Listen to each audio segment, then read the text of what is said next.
पहले ज़माने में ऐसा हुआ था कि वो चीज़ें जो कि रिस्पायर करते थे, आई मीन ब्रीथ करते थे, तो उनको एनेमा कहते थे। Enema mean respire. या पिछले ज़माने में लोग ये कहते थे कि सोल जो होते हैं, मीन जिस तरह जो रूह जिसको कहा जाता है।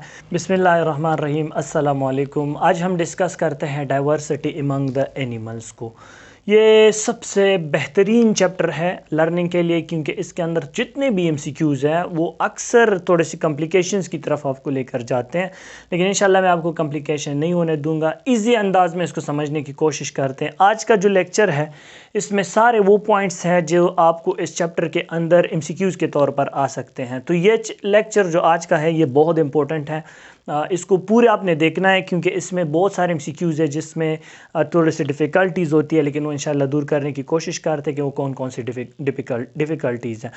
इसके अलावा जो ये हमारे पास किंगडम एनिमेलिया है, इंटरेस्ट पॉइंट ऑफ व्यू से जिस तरह आप सोचते हैं कि इसको कैसे याद करेंगे, तो इस चैप्टर के एंड में इंशाल्लाह हम पूरे डिटेल जो यानी चैप्टर के स्टार्ट से लेकर एंड तक जो ट्रिक्स होते हैं वो भी डिस्कस करेंगे साथ साथ। लेकिन लेट्स सी कि एनिमल्स इतने ज़्यादा डाइवर्स कैसे हैं।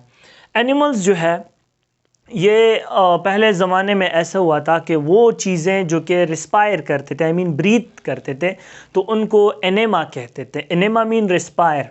या पिछले ज़माने में लोग ये कहते थे कि सोल जो होते हैं, मीन जिस तरह जो रूह जिसको कहा जाता है, तो वो कहते हैं कि जो ऑर्गेनिजम्स मरते हैं उनके जो रूह निकाली जाती है, जो सोल निकाली जाती है, तो उसको एनिमल में कंसिडर किया जा सकता है। जैसे कि प्लांट मरते हैं तो कोई ये नहीं कहता है कि रूह निकल गई, लेकिन जैसे कि परिंदा मरता है या ह्यूमन मरते हैं या एनिमल्स के कुछ टाइप्स मरते हैं तो उनके सोल निकाला जाता है, तब इसको कंसिडर किया गया as a anima, I mean as a animal. तो ये नाम जो इनको दिया गया है एनेमा आई मीन सोल की वजह से, या ब्रीथ जो सांस लेते हैं। नॉर्मल एक बंदे से आप पूछे जिसको बायोलॉजी के बारे में पता ना हो तो उनको ये पता चलता है कि ब्रीथ करते हैं ह्यूमन, ब्रीथ करते हैं मैमल्स, ब्रीथ करते हैं एनिमल्स, लेकिन वो ये नहीं समझते कि प्लांट भी ब्रीथ करते हैं। तभी एक आम तौर पर ये लफ्ज़ कहा गया है anima means soul or breathing. Now अब इसकी डाइवर्सिटी इतनी बड़ी है कि आप इसके जब देखते हैं तो ये माइक्रोस्कोपिक से लेकर ब्लू व्हेल जो कि बहुत मीटर तक बड़ा हो सकता है, जो कि सी मैमल है, एमसीक्यूज़ के तौर पर आप याद रखिए उसको, फिश नहीं है, तो उसको हम यानी इसकी डाइवर्सिटी एक माइक्रोस्कोपिक ऑर्गेनिज्म से लेकर ब्लू व्हेल तक पहुंची जाती है। इसकी बहुत बड़ी डाइवर्सिटी है। डाइवर्सिटी का मतलब है चेंजेस बिटवीन द एनिमल्स। सो अगर आप देखते हैं तो इनके कैरेक्टर्स में भी चेंजेस आते हैं, बहुत सारे चेंजेस हैं इन बिटवीन द एनिमल्स। इनके कैरेक्टर में बहुत सारे चेंजेस हैं। मैं थोड़े से आपको अगर इसकी क्लासिफिकेशन की बात करूं तो अकॉर्डिंग टू द कैरलस लिनियास, जब एनिमल्स पहले जो लोग टू किंगडम सिस्टम में कंसिडर करते थे, तो एक जो है यूमेटाजोआ था यानी मल्टी सेलुलर ऑर्गेनिजम्स थे, और दूसरे हमारे पास था जो है प्रोटोजोआ, जिसको आजकल जो है वो किंगडम प्रोटेस्टा के अंदर डाला गया है। किंगडम प्रोटेस्टा बाद में फिर ये प्रोटोजोआ जिसके यूनिसेलुलर का कंसिडर किया जाते थे। यानी इनिशियल में पहले टू किंगडम सिस्टम के रिलेटेड प्रोटोजोआ जो थे वो वन सेल से बने हुए एनिमल्स थे, और फिर ईमेटोजोआ मल्टी सेलुलर से बने हुए थे। लेकिन आजकल जो नए क्लासिफिकेशन जो कैरलस लिनियस ने की है, तो उसके मुताबिक जो है फिर ये क्या हुआ था कि एनिमल्स को एक सेपरेट किंगडम में डाला गया, और प्रोटोजोआ जो उसके यूनिसेलुलर एनिमल्स थे उनको किंगडम प्रोटेस्टा के अंदर लेकर गया। तो किंगडम प्रोटेस्टा को फिर डिटेल में समझेंगे उस अलग से चैप्टर में, लेकिन आज हम मल्टीसेलुलर एनिमल्स की बात करते हैं। मोस्ट ऑफ द एनिमल्स जो होते हैं जनरल कैरेक्टर्स के लिहाज से सारे मल्टी सेलुलर होंगे। All the animals will be multi cellular. First point आपने इसको याद रखना होगा। मोस्ट एडवांस कोऑर्डिनेशन होते हैं एनिमल्स के अंदर, यानी अगर एक अर्गन का मसला हो तो पूरे अर्गन उसके साथ प्रॉब्लम में रहते हैं, आई मीन पूरी बॉडी उसके साथ प्रॉब्लम में रहती है। अगर फॉर एग्जांपल यहाँ पे उंगली कट गई तो पूरी बॉडी जो है उसमें डिफ़िकल्टीज़ का शिकार हो सकते हैं। दैट्स वाई सबसे डेवलप कोऑर्डिनेशन उसके अंदर है। टेम्परेचर बढ़ गया तो एक ऑर्गन उसके लिए रिस्पॉन्सिबल नहीं होता सिर्फ स्किन, उसके लिए आपका नर्वस सिस्टम भी रिस्पॉन्सिबल होता है, इसके अलावा स्वेट ग्लैंड्स भी रिस्पॉन्सिबल होता है, स्किन भी रिस्पॉन्सिबल होता है, ब्लड भी रिस्पॉन्सिबल होता है। तो इनके अंदर सबसे एडवांस कोऑर्डिनेशन है as compare to the other kingdoms. तो एनिमल्स में सबसे एडवांस कोऑर्डिनेशन होती है। इसके अलावा इनकी बॉडीज़ के लिहाज से अगर आप देखते हैं तो चंद एनिमल्स की बॉडी जो है वो सॉफ्ट होती हैं, चंद के एनिमल्स के जो है वो हार्ड होती हैं। ये बहुत इंपॉर्टेंट पॉइंट है।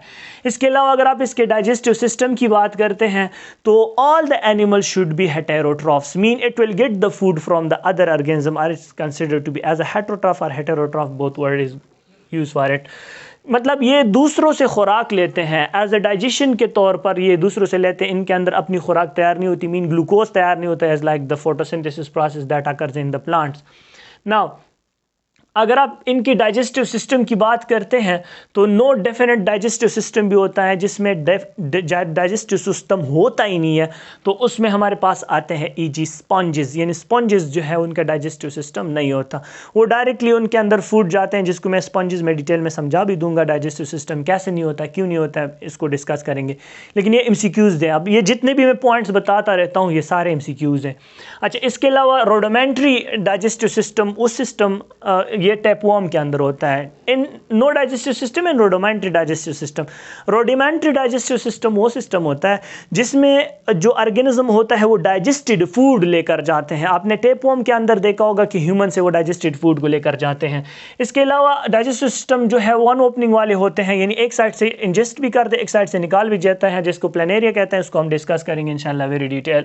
अच्छा, कुछ जो है उनके टू ओपनिंग होते हैं, जिनसे जैसे ह्यूमन एक माउथ एक एनस, पूरे डाइजेस्टिव गट के अंदर टू ओपनिंग होते हैं, उसको भी डिटेल में डिस्कस करेंगे, ये MCQs पॉइंट ऑफ व्यू से बहुत इंपॉर्टेंट है। इसके अलावा एक्सक्रीटरी सिस्टम जो है वो एब्सेंट होता है इन द स्पॉन्जेस एंड नेडेरियंस। कैसे होते हैं उसको डिटेल में समझेंगे, लेकिन यहाँ पर आप MCQs के तौर पर इसको याद रखिएगा कि एक्सक्रीटरी सिस्टम की जो डाइवर्सिटी है वो हम डिस्कस कर रहे हैं। अच्छा, branching tube in the tapeworm, branches होते हैं, ये भी मैं इंशाल्लाह आपको फिर टेपवर्म के अंदर डिस्कस करूँगा, प्लैटीहेलमिन्थस में बहुत अमेजिंग है, इंशाल्लाह वहाँ पर हम इसको डिस्कस करते हैं कि कैसे होते हैं मुख्तलिफ किस्म के इस तरह जो ब्रांचिंग ट्यूब वगैरह जो डाइजेस्टिव सिस्टम के टाइप्स हो उसको हम डिस्कस करते जा रहे होंगे उधर। अच्छा, present and nematodes to mammals, digestive system excretory system, developed excretory system जो है वो नेमाटोड से लेकर मैमल्स तक सबके अंदर मौजूद होता है। डाइजेस्टिव सिस्टम के टाइप्स, एक्सक्रीटरी सिस्टम के मुख्तलिफ टाइप्स भी होते हैं, उसको हम भी उधर मुख्तलिफ ग्रुप्स में डिस्कस करते जा रहे होंगे इंशाल्लाह। रेस्पिरेटरी सिस्टम को अगर आप देखते हैं, तमाम के तमाम एनिमल्स रिस्पायर करते हैं, लेकिन चंद के अंदर सिस्टम होता है और चंद के अंदर सिस्टम नहीं होता। जिनके अंदर नहीं होता वो मैं बताता हूँ, रेस्ट ऑफ द ऑल के फिर अंदर उस हो सकता है। अच्छा, स्पॉन्जेस के अंदर होता है, नेडेरियंस के अंदर नहीं होता, फ्लैटवर्म्स के अंदर नहीं होता, नेमाटोड्स के अंदर नहीं होता, एंड एनालिड्स के अंदर रेस्पिरेटरी सिस्टम नहीं होता। फिर अदर के अंदर ये रेस्पिरेशन करते हैं, लेकिन इनके लिए जो एडवांस या डेवलप सिस्टम हम कंसिडर करते हैं, अलग अर्गन सिस्टम जिसको कहा जाता है, वो इसके अंदर मौजूद नहीं होता, बाकी रेस्पिरेशन करेंगे। अगर आप जो है स्केलेटन की बात करते हैं तो स्पेक्यूल्स स्केलेटन मौजूद होता है स्पंजेस के अंदर। स्पंजेस के अंदर कैल्शियम के कुछ या सिलिका के कुछ मॉलिक्यूल्स होते हैं जो इसको शेप देते हैं स्पंजेस को, उसको स्पेक्यूल्स कहते हैं, वो डिस्कस करेंगे इंशाल्लाह स्पेक्यूल्स को स्पंजेस के अंदर। अच्छा, हाइड्रोस्केलेटन कुछ के अंदर होते हैं, यानी पानी से वाटर से बना हुआ स्केलेटन, जो इनके सेल्स के अंदर वाटर जो है उसकी वजह से उनका स्केलेटन स्ट्रक्चर। स्केलेटन एक्चुअली वो चीज़ें होती हैं जो एक शेप देते हैं ऑर्गेनिजम्स को, तो अगर वाटर की वजह से उनको शेप मिलता है तो वो है वर्म एंड एनालिड्स के अंदर, जिसको हम हाइड्रोस्केलेटन कहते हैं। कुछ के अंदर एक्सोस्केलेटन होते हैं, हमारे ह्यूमन के अंदर भी एक्सोस्केलेटन में ये नेल्स कंसिडर किए जाते हैं, लेकिन जो एक्सोस्केलेटन होते हैं वो आर्थ्रोपोड्स में होते हैं, मोलस्क्स में होते हैं और कॉर्डेट्स में होते हैं। ये आप देखेंगे इंशाल्लाह कि वहाँ पर कैसे एक्सोस्केलेटन मौजूद होता है। लेकिन एक्सोस्केलेटन वो सिस्टम होता है जो बॉडी से बाहर की तरफ हो और उसके अंदर बॉडी वाले पार्ट हो, यानी इसके ऊपर फ्लैश नहीं हो, इसके ऊपर गोश्त नहीं हो, इसके ऊपर मसल्स नहीं हो, तो इस किस्म के सिस्टम को हम कहते हैं exoskeleton. But keep in the mind, skeleton हमेशा लोकोमोशन के तौर पर भी इस्तेमाल किया जाता है मोस्ट ऑफ द एनिमल्स में। अच्छा, इसके अलावा जो एंडोस्केलेटन होता है, यानी जिसके ऊपर फ्लैश होते हैं, अब देखिए मेरी बोन जो है वो अब फ्लैश के अंदर है, फ्लैश उसके ऊपर जो है गोश्त है, मीट है, तो वो मोलस्क में होते हैं, सीपिया में होते हैं, एक्नोडर्म्स में होते हैं। यानी कुछ मोलस्क देखो एक्सोस्केलेटन होते हैं, कुछ एंडोस्केलेटन होते हैं। आप कंफ्यूज ना होना, इसको मैं डिटेल में समझाऊंगा इंशाल्लाह।